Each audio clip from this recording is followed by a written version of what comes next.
Around 260 million years ago, Earth was dominated by a single colossal landmass known as Pangea. This was the Permian period, a brutal, sweltering world defined by endless deserts and a dangerously unbalanced atmosphere. Because nearly all of Earth's land had fused together, the distance from the coastlines to the deep interior stretched beyond 2,000 kilometers. Moisture from the Panthalassic Ocean could barely penetrate this far inland, causing rainfall to collapse. These extreme distances removed any climatic buffers. During the day, surface temperatures could spike well above 50 degrees Celsius. Once the sun set, the heat escaped rapidly from the barren ground, causing temperatures to plunge near freezing in just a few hours. This relentless daily fluctuation eroded long-term survival strategies. The sheer size of Pangea created a state of climatic enclosure, trapping the biosphere in a flattened, highly stressed ecosystem that was perpetually waiting for a breaking point. Curious. Despite these severe conditions, life adapted. Across these vast, dry landscapes roamed predators like Dimetrodon, defined by a massive sail of elongated neural spines that likely functioned as a biological temperature regulator. Apex predators like the Gorgonopsians shared this landscape with half-ton herbivores like Ankylosaurus. These were powerful synapsids, suspended somewhere in evolutionary history between ancient reptiles and modern mammals. But their immense size and predatory lifestyles carried a fatal evolutionary flaw. Sustaining these bodies required enormous amounts of biological energy, turning every prolonged hunt into a growing physical risk. Earth was about to undergo a shock that would push those metabolic risks past the limit of endurance. The Great Dying was approaching, an extinction event that would eventually wipe out up to 96% of all marine species and 70% of terrestrial vertebrates. In a world about to become radically unstable, a high metabolic demand became a death sentence. The energy efficiency required for survival was about to move beyond what these apex predators could provide. The collapse began around 252 million years ago in what is now Siberia, with the emergence of the Siberian Traps. This vast magmatic province erupted through massive fissures that tore open the crust, pouring out continuous rivers of lava for roughly a million years.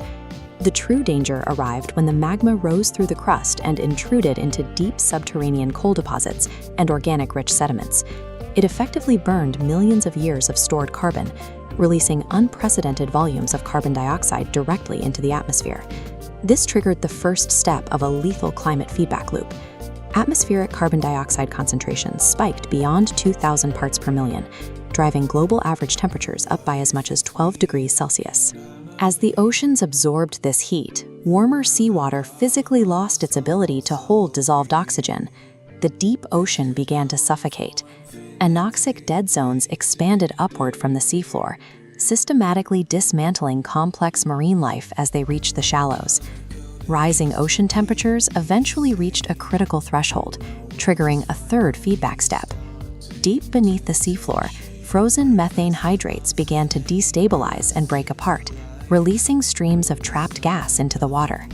Methane is dozens of times more potent than carbon dioxide at trapping heat over short timescales. Its release locked the planet into a runaway, self-amplifying warming loop, where heat release triggered further gas release. This cycle pushed the oceans into a state known as euxenia. Seawater became completely depleted of oxygen, allowing anaerobic organisms to hijack the marine environment. Sulfate-reducing bacteria rapidly multiplied in these dead zones. Instead of relying on oxygen, they processed dissolved sulfates, producing massive quantities of toxic hydrogen sulfide gas. This toxicity escaped into the atmosphere. Combined with sulfur aerosols from the eruptions, it created corrosive acid rain that destroyed vegetation. Across Pangea, wildfires scorched the continents, leaving landscapes of blackened, dead trees standing motionless under toxic skies. Earth's entire chemical operating system was inverting. From the seafloor to the upper atmosphere, the network that sustained life was being dismantled from the inside out. The post-extinction world was empty and profoundly silent. Survival became a competition to consume the absolute minimum amount of energy possible. In this impoverished ecosystem, Lystrosaurus thrived.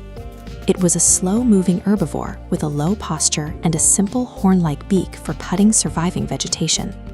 It possessed no specialized weapons or significant speed. This unassuming animal was perfectly suited for the ruin.